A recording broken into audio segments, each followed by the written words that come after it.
Well, welcome to another session of Accounting is Fun. In this video, we're going to be exploring financial statement analysis, calculating ratios. One ratio all by itself is not very meaningful. You need to have a ratio to compare it against, like comparing this year versus last year, or comparing what your ratio is versus your competitor or industry averages. So it's important to realize that we calculate these ratios, that we have to look at them in comparison to something else. And you can look at trends and how do we do the last 2 years, and is that trend going up or going down? How are we doing versus budget, et cetera, et cetera. So we need to compare these ratios to other ratio calculations. So the first thing we're going to look at in this video is horizontal versus vertical analysis.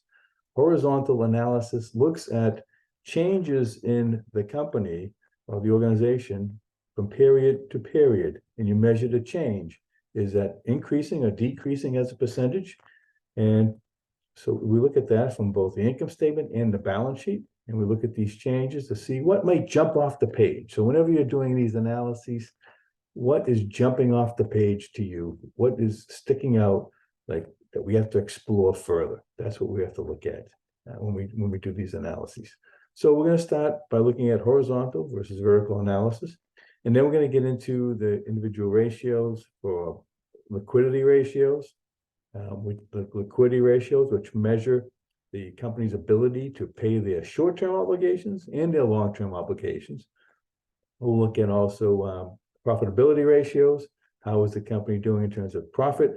Are they employing their assets, utilizing their assets efficiently? What's the return on assets? Are they rewarding their shareholders in a good fashion? Return on equity. We're going to look at some of that. Gross profit percentage, of course, with very popular calculations. Gross profit is and return on equity and return on assets are very common ratios that are used. Gross profit is used exclusively whenever you analyze a company. So then we'll look at leverage ratios. Leverage ratios, we'll look at how the company is structured in terms of debt versus equity. Are they using more equity or more debt than equity? How leveraged are they? How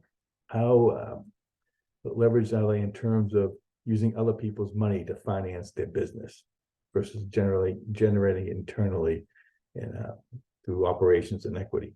And then we're going to look at market ratios in terms of how's the market value this company in terms of price to earnings ratio. We'll look at that. We'll look at earnings per share. We'll look at dividend yield and dividend different ratios relating to the market. Okay, so let's dive into the horizontal and vertical analysis. Let me share my screen with you and get right into it.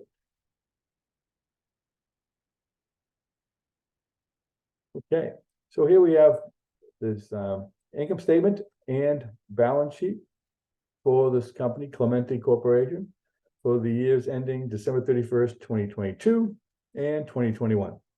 So we have sales, cost of goods sold, gross profit, selling expenses, admin, total operating expenses, then income from operations, interest expense, other income before tax, et cetera, et cetera. Here's your basic income statement, and we have comparison of year to year. So you can see the sales have gone up and net income has gone up.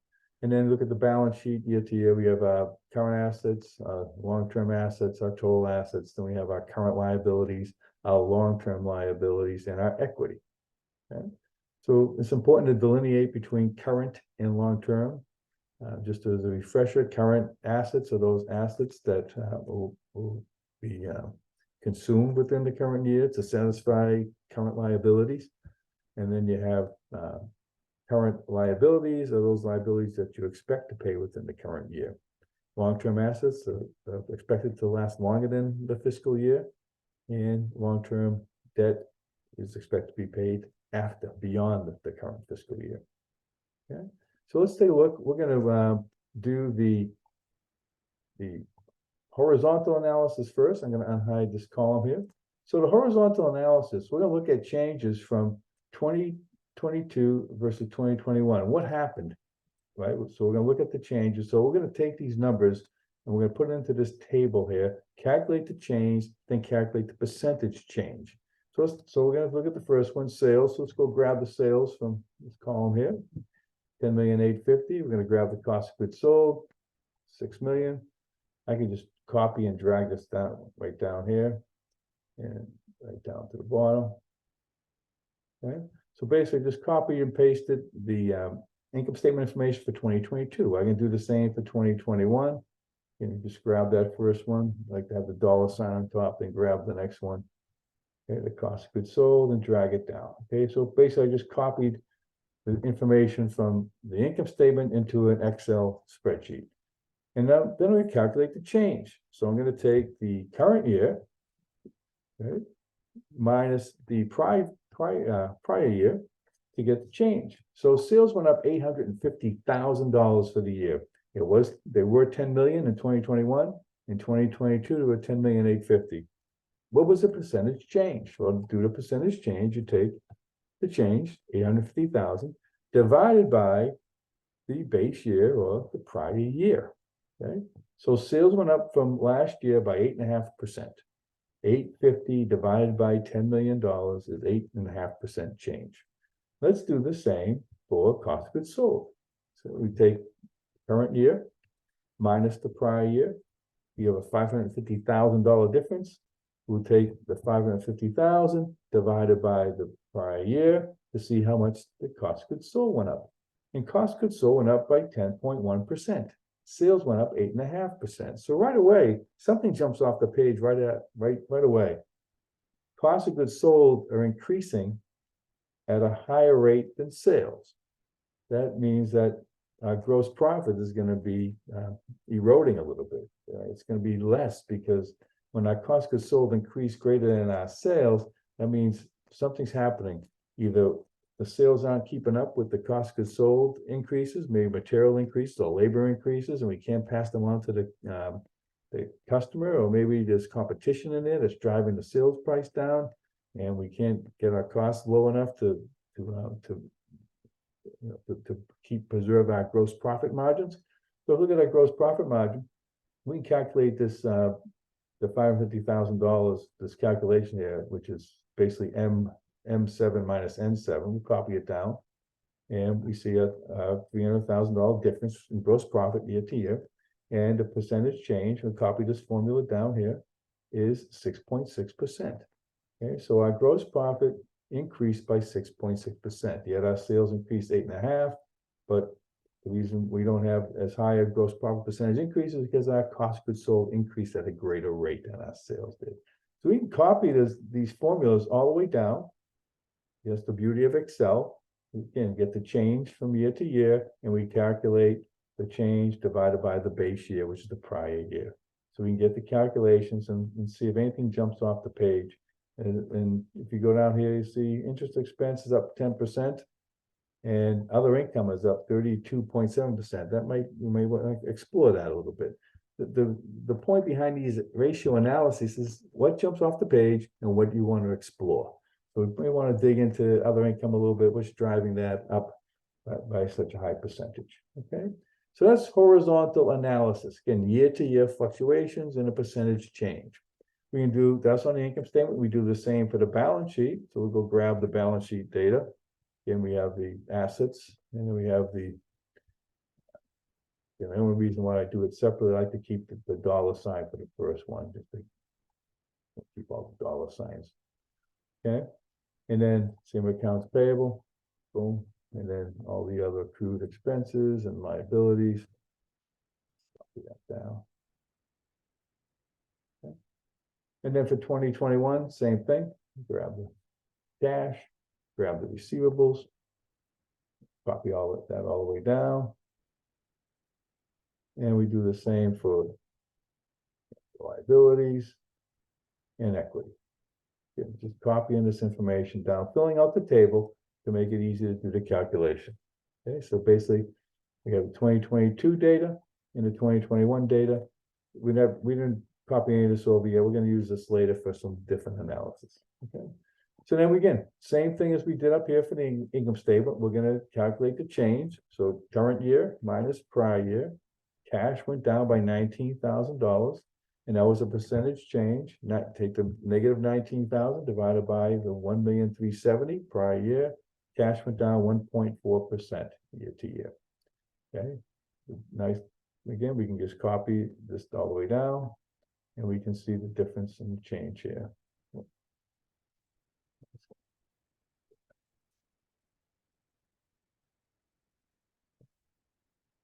These are dollar signs, but these are dollar numbers. I just don't like all the dollar signs. Makes it too messy as far as I'm concerned. Okay, so what jumps off the page? Again, that's what you want to look at.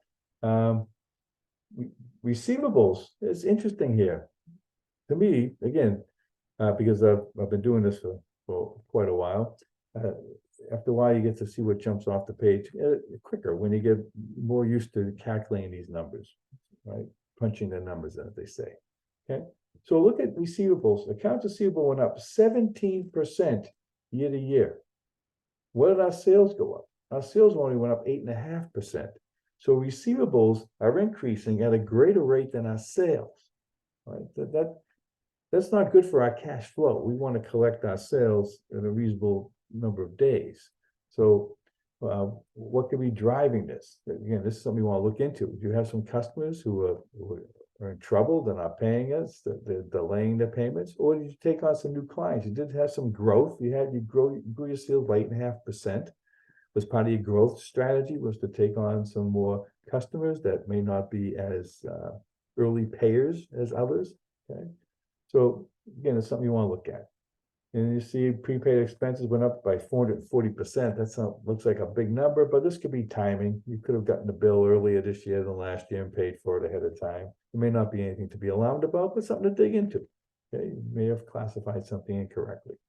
Okay, we do the same for the other side. Okay, we take the current minus the prior, get our difference. And then down and calculate the delta, the change, the percentage change. So 35,000 divided by 540,000 is a 6.5% change in payables. And we copy it all the way down. Other current liabilities are up by 61.5%. Okay, so you want to look at that. What's the big bill here? What's the big expense that you're accruing for? What's going on? Dig into it. That's all. Preferred stock, common stock didn't change, so there you have it. Again, this is called horizontal analysis. You're looking at year-to-year fluctuations horizontally, okay, as opposed to vertical. Okay, we'll look at vertical analysis in a bit.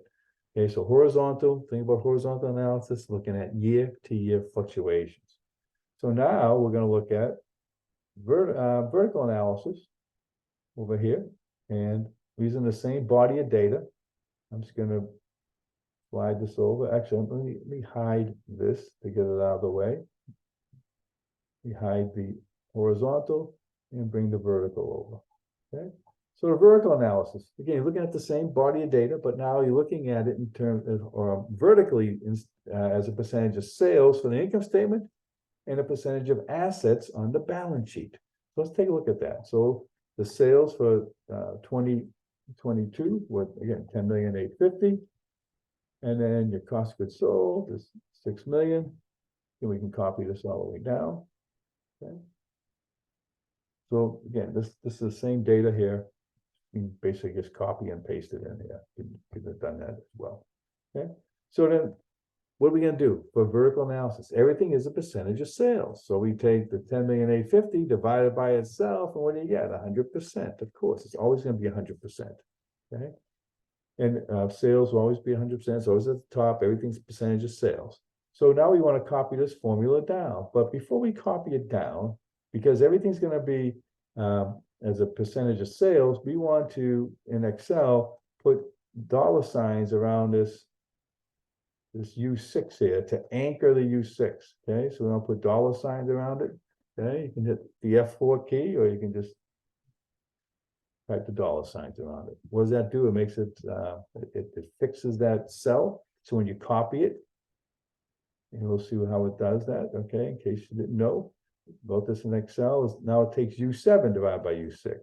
Then the next cell is U8 divided by U6. So it anchors that. So when you copy it down, it keeps that cell anchored to the sales number.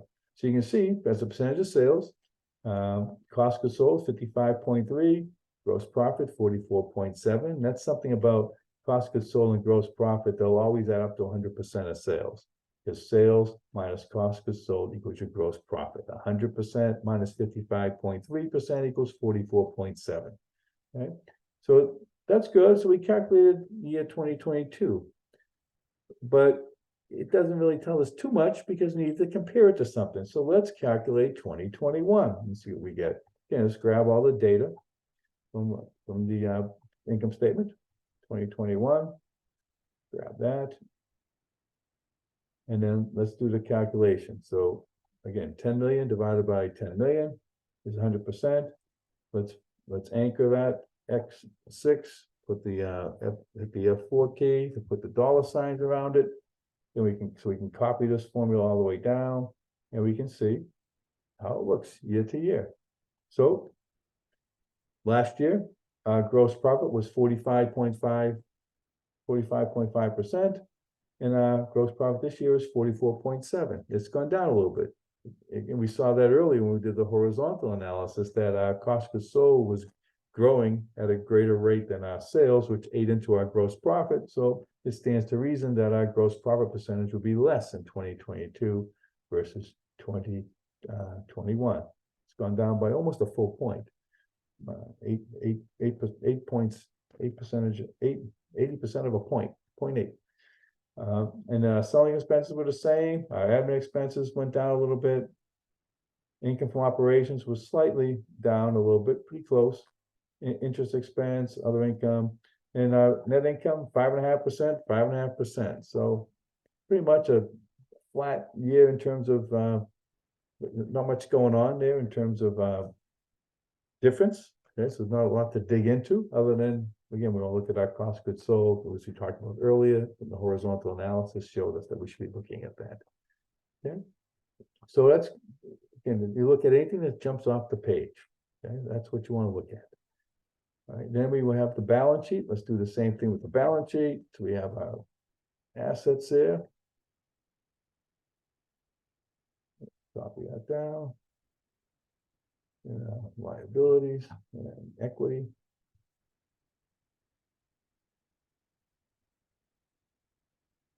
Down. And now let's do the calculation. So everything's percentage of total assets. So we take cash, 1,350,000 divided by total assets of 9,024,000. You get 15%. Again, we wanted to anchor the U3, the denominator, because that's what we're going to use for all the calculations. Want everything to be U30. So copy this down, and we have 100%. Total assets are 100%. So it's the breakdown of total assets, which equals 100%. You see, fixed assets are almost 3/4 of the total assets. Okay, and now we do the same for accounts payable. We take the accounts payable, divide by total assets or total liabilities and equity, same thing, because the balance sheet has to equal, right? So we take that, and we anchor that U40, that 4 key, and copy that formula all the way down. Okay, so let's take a look at this compared to last year. Be good to even take a look at that when you look at trend analysis, even 2020 to 2019. You want to look at as much data as you can. Okay, if you want to look at trends and see how the company's doing. So 2021, we've got 1,370,000 cash, and we have receivables 500,000. We'll copy that down, and then we'll do the same for accounts payable. Grab that and all the other liabilities and equity accounts. And then we can do the math. So we take, again, total cash divided by total assets. Okay, again, we want to take the X30 and put the dollar signs around it, hit the F4 key, and then we can copy this down. So just taking a look at assets year to year fluctuations from a vertical standpoint. So even when you do a vertical analysis, you're still looking at comparative years. Again, the more data you have to compare it with, the better. One ratio all by itself is not as meaningful as having different ratios or multiple ratios to compare it against. So you can see cash is down a little bit as a percentage of total assets, but for the most part, not much change. Nothing really stands out. Okay. And then you have the same accounts payable, divide that by your total assets or equity, liability. Yeah. F4 key. Copy this down. See if anything jumps off the page, and nothing too much other than, yeah, nothing really, pretty flat. Retained earnings has gone up as a percentage of total assets, which is good. Went from 44.9 to 46.5. That's a good thing. Okay. All right. So that's vertical and horizontal analysis. Again, you want to do that to see if anything jumps off the page. What are these numbers telling you? Okay. So let's get into different individual ratios. Now, the different types of ratios, we're going to use the same company, Clemente Corporation, for 2022 and 2021, the same data that was on the previous page. We're going to use it here to analyze this company with these individual ratios. Okay. There are different types of ratios. As I mentioned, liquidity ratios, profitability ratios, leverage ratios, and market ratios. But before we get into the ratios, let's do one that is not, well, it's a ratio, but it's the working capital. What is the working capital amount of the company? It's always important to look at, which measures your current assets minus your current liabilities. How much working capital does a company have to work with? Okay, how much excess current assets do they have over their current obligations, their current liabilities? So we're going to take the current assets off the balance sheet, which is $2,460,000, and we're going to subtract the current liabilities. So we're going to grab the current liabilities off of the balance sheet. Again, we're looking at 2022. These ratios are for 2022. So we see that current assets are $2,464,000 and current liabilities are $880,000. So 2,464 minus 880 is $1,584,000 of working capital. Okay, it's good. It's nice to have working capital. Okay, if your working capital gets tapped as a business and you have receivable collection issues, or you have too much inventory, it's going to strain your working capital, your ability to pay. If your payables are high and you're not be able to generate cash, quickly turn those receivables into cash and inventory into cash, then you might need a line of credit with the bank to help with working capital fluctuations. Okay. All right. This is your current ratio. It measures your ability to liquidity to pay your short-term obligations. Okay. So we look at the current assets again. We already looked at that as the $2,464,000 divided by your current liabilities, which again was the $880,000. Let's just grab it again. Okay, so it's 2.8. Is that a good ratio? Well, it depends. What does it depend on? What was it last year? If last year was, well, we can calculate last year actually. Let's calculate last year. 2270 current assets and current liabilities were 800,000. So last year was 2.8. Look at that. Okay, but it's the same. Okay, but what you also want to compare it to your customers or the customers, competitors, excuse me, or industry averages. If your competitors at current ratio are at 1.5 and you're at 2.8, this might say, oh, maybe you have too much cash laying around the balance sheet.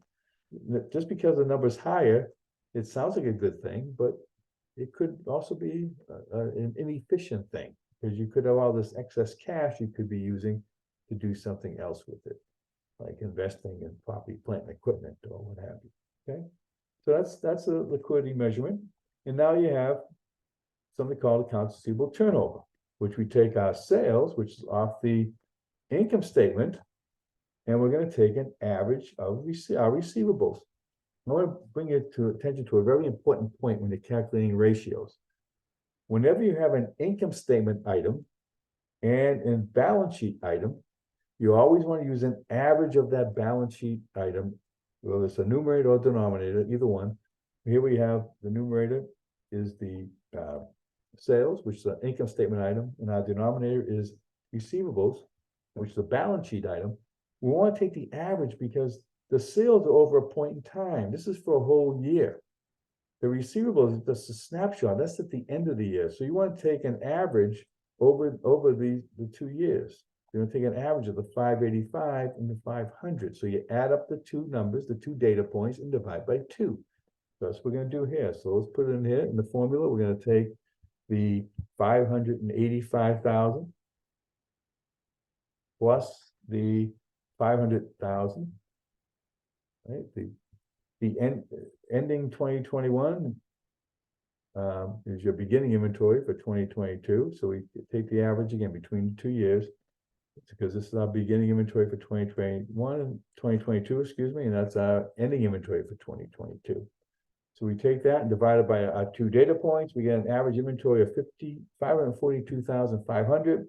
That means our receivables, excuse me, our receivables turned over 20 times. Our receivables turned over 20 times, which means that we have on average how many days in receivables? Well, I'll show you a little trick here.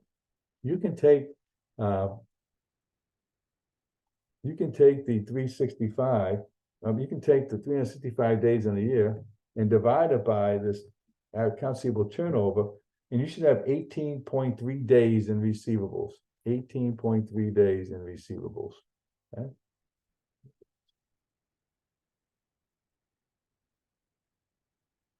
Let's see if that comes out. So we have the number of days sales and receivables. We want to take the average accounts receivable, which we already did, which is the $542,500. Take our sales per day. That is the 10,850,000, right? 10,850,000 divided by 365. That means we had $29,726 per day. So our days sales and receivables is 18.3 days, which ties to that number I just calculated over to the right. What does that mean? That means it takes us 18.3 days to collect our receivables. Is that good or is that bad? It could be great in some industries. It could be average in others. It could be poor in others. It depends on the industry, depends on the company. If last year your days in receivables were 15 and now they're 18.3, that's trending in the wrong direction. And we know receivables are growing faster than sales. We saw that from our horizontal analysis. So if we had the data here, we would need 2020 to calculate the number of days in receivables for the previous year. We don't have the data here, okay?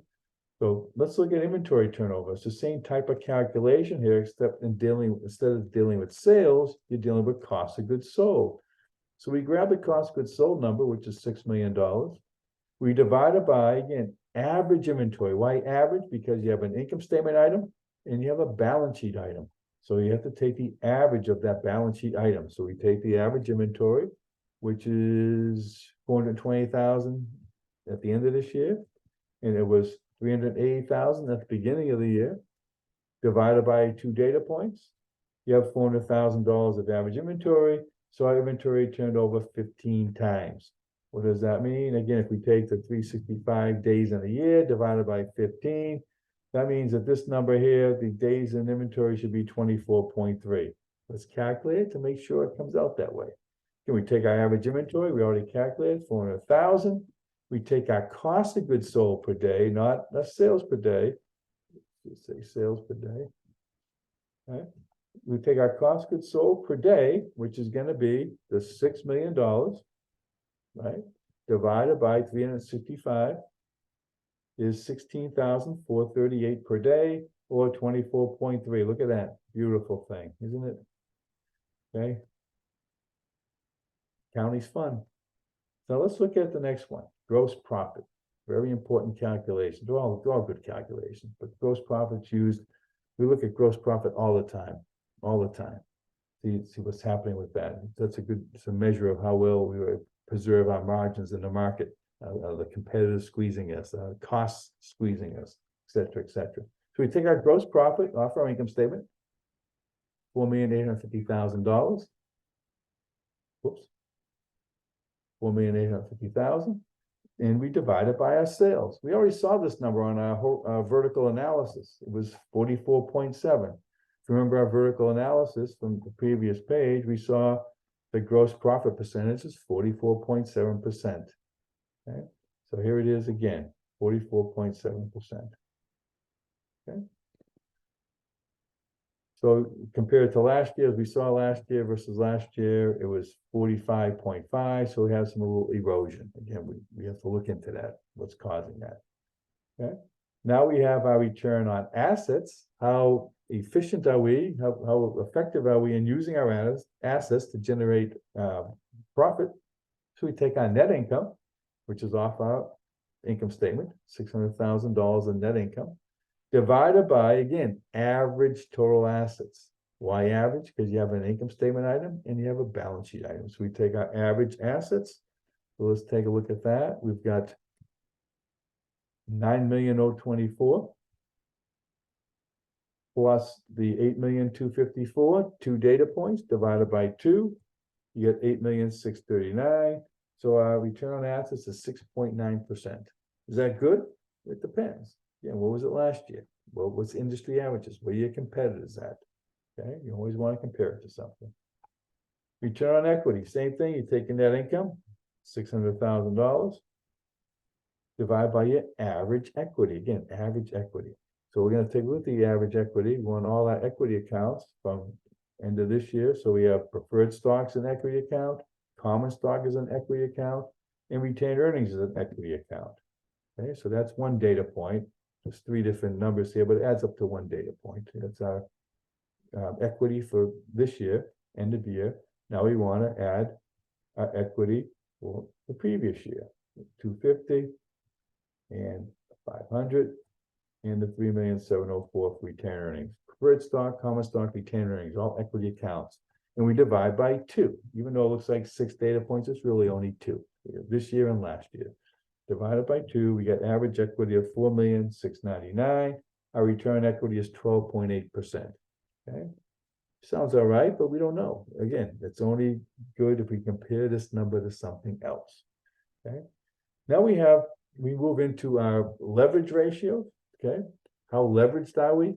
How reliant are we on other people's money, which is debt versus equity? So debt to equity is a very important ratio.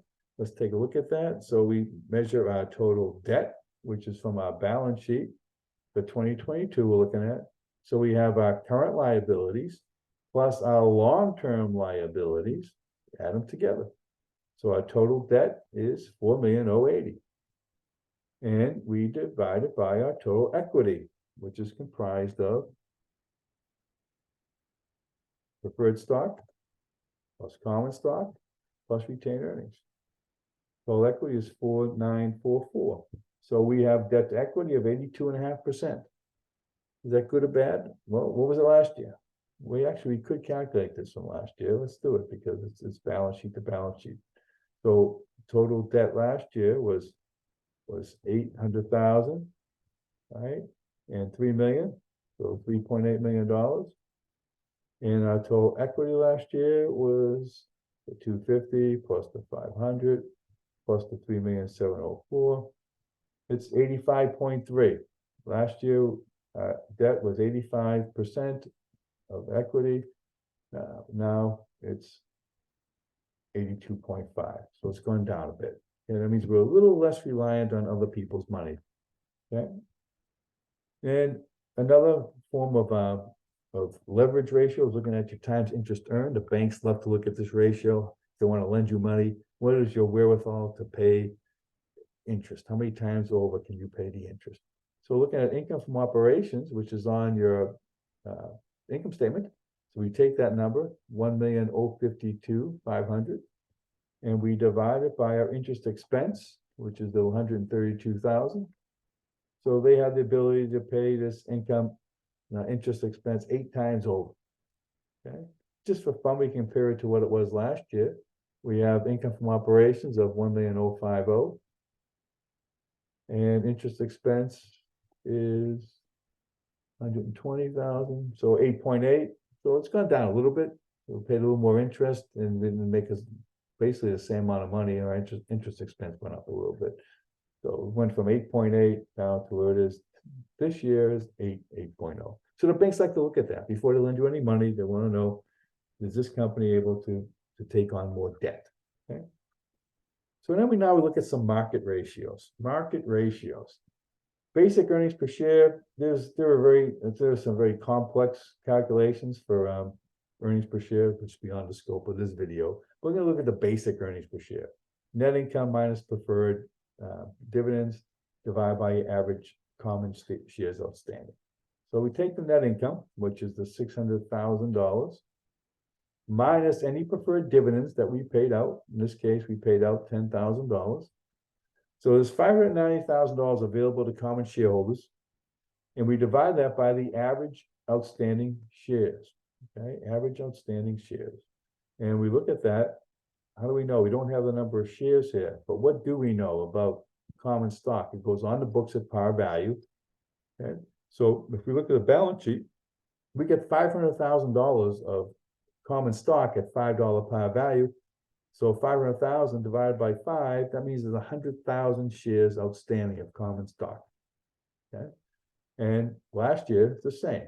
So our average shares outstanding are 100,000 shares. So our earnings per share, basic earnings per share, is $5.90. Okay, $590,000 of income minus preferred dividends divided by the average common shares, 100,000 shares, is $5.90. So then we want to take what's our dividends per common share? Well, we take our dividends paid. In this case, we paid out dividends to our common shareholders of $100,000 divided by the average number of shares outstanding is 100,000. So we had $1 per share as a dividend, $1 per share. So what's the dividend yield? If you bought this stock at the end of the year, 2022, what was the dividend yield at that time? We always measure dividend yield by the dividends per share divided by the current market price. In this case, the dividends per share is $1, as we just calculated. And the current market price at the end of the year was $45 a share, the stock price at the end of the year, market price. This is saying if you bought this stock at $45, all things being equal, they pay out $1 a year in dividends, you get a 2.2% yield. Okay, I know you're probably thinking I can get a CD nowadays at 4.5%, 5%. Why would I want to invest in this company? I only get 2.2. Well, hopefully you get some growth in your stock. The stock did go up from $43 to $45. Okay, so you have to look at other things beyond the 1 year dividend yield. It could be increasing every year. Just some companies that have increased their dividends over the past 60 plus years. They've increased them, not only paid them, but increased them. So it's always good to look at those type of companies if you want to invest in a stable company that's going to pay you some dividends. Okay. The last but not least of this analysis tonight is the price to earnings ratio, which the price to earnings ratio is really a measure of market sentiment. What does the market think about this stock in terms of driving the price up, the market price versus the earnings per share? We'll calculate it. So the market price of the stock at the end of 2022 was $45. The earnings per share, we already calculated $5.90. That means investors in this stock are willing to pay 7.6 times earnings. Okay, either based upon future growth, future prospects of the company, their ability to grow the company, and all that good stuff. So if you look at the market price again, it's really a measure of the market sentiment, the investors' sentiment, because they're driving the price up 7.6 times. So as an example, you have a company like Tesla. Tesla is trading at 78 times, almost 79 times earnings. You take the $242 that they're currently trading at, divided by their earnings per share of 242 divided by 3 is roughly 79. Okay? They're trading 79 times earnings. As opposed to, say, a company like Ford Motor Company, they have a PE ratio of only 17.4. Again, $12.73, the current market price, divided by the earnings per share. So the market, the investors are bidding this stock up 17 times earnings. Compare that to like Honda Motor Company. Honda Motor Company, they only have a PE ratio of 11, just under 12, 11.81. Again, the price, $32, divided by the earnings per share, $2.71. They, again, PE ratio of 11.81. And one more, just for fun, Toyota. Let's look at Toyota Motor Company. Toyota, it has a PE ratio of 13. They're selling at $167, and they have earnings per share of $12.67. So there's a PE ratio, a price to earnings ratio of 13.2. All right, so what is that saying?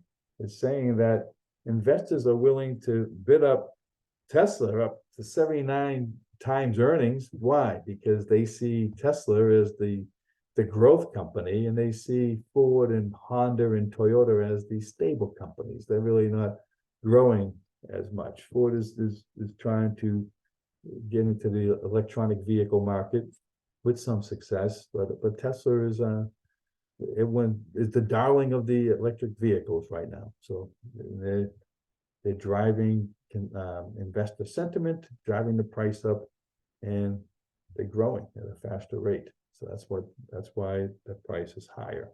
So PE ratios, but sometimes novice investors will look at a PE ratio and say, oh, it's cheap. Wow, Honda's only 11.81 versus Tesla at 78.6. Well, I'm going to buy Honda because it's cheaper. We buy that. But there's a reason why companies trade at a lower valuation than others. Why? The market knows better than we do. You can't try to out-fool the market and say, okay, well, there's got to be a hidden gem there with Honda. It could be, but again, it could be all the information is baked into the market, and everyone has all this information available. So be careful, PE ratios. The market usually knows better than we do. So, all right, that's it for ratios. I hope you learned something in this video, and I'll see you next time. Accounting is fun.